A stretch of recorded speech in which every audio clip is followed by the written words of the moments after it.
ẹ̀yin tèmi báwo ni o ṣẹ́ wá lẹ́lẹ́lẹ́lẹ́lẹ́lẹ́lẹ́ ṣẹ́ wá yes èmi ò lè ṣe kí n má wo Bisi ológe show èmi ò lè ṣe kí n má wo Bisi ológe show ó ti gbádùn jù o Bisi ológe show ẹ máa wò ẹ má gbé kúrò ńbẹ̀ o àríyá pọ̀ ńbẹ̀ ó ń ṣàn àríyá ń ṣàn Bisi ológe show iyọ̀ ni.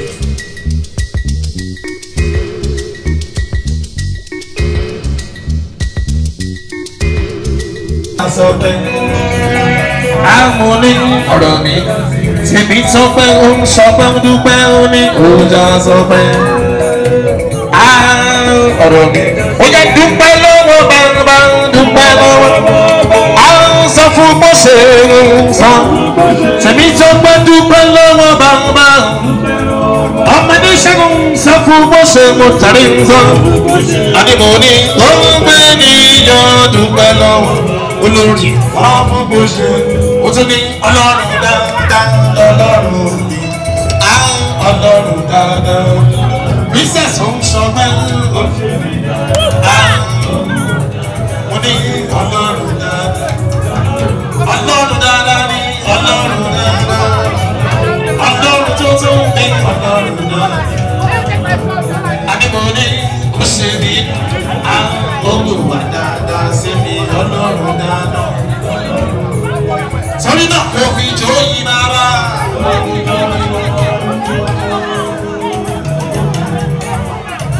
Princess Temitope tí mo rí tí mo gbọ́ rí ọmọ Adéṣẹ́gun kò fi inú dídùn yí bàbá.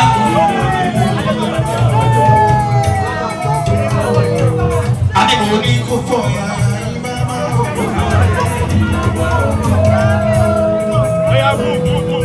Òtún wá fi àtẹ́wọ́ yẹlé tó máa rìn ọba mímọ́. Oyè bá mi ra bàbá kan bá òkú olùjàre ọba tẹ́rẹ̀. Adébò ní tẹ́rẹ̀ rẹ̀ á rẹ̀ rẹ̀ kárí ayé. Temitope ó ti rójú rere rà.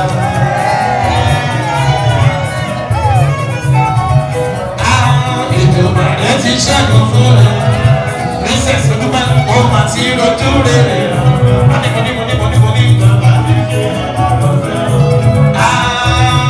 Àdúrà tí yóò máa bàbá tí mo wọlé àṣẹ o.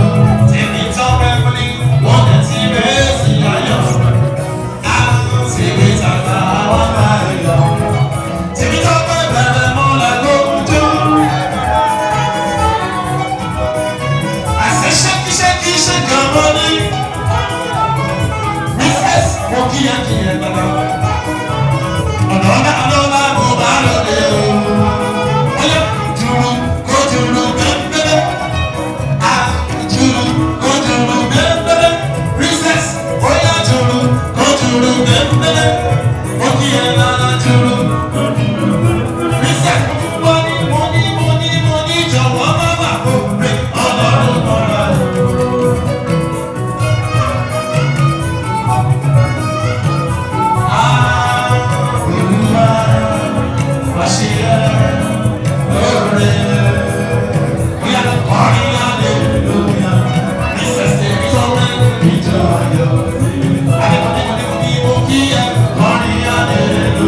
Èdùmàrè sọ̀rọ̀ wa dayọ̀, àdúpẹ́.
Thanks for watching this video. Please don't forget to click on subscribe button.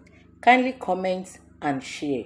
We drop new videos daily. Thank you. God bless you.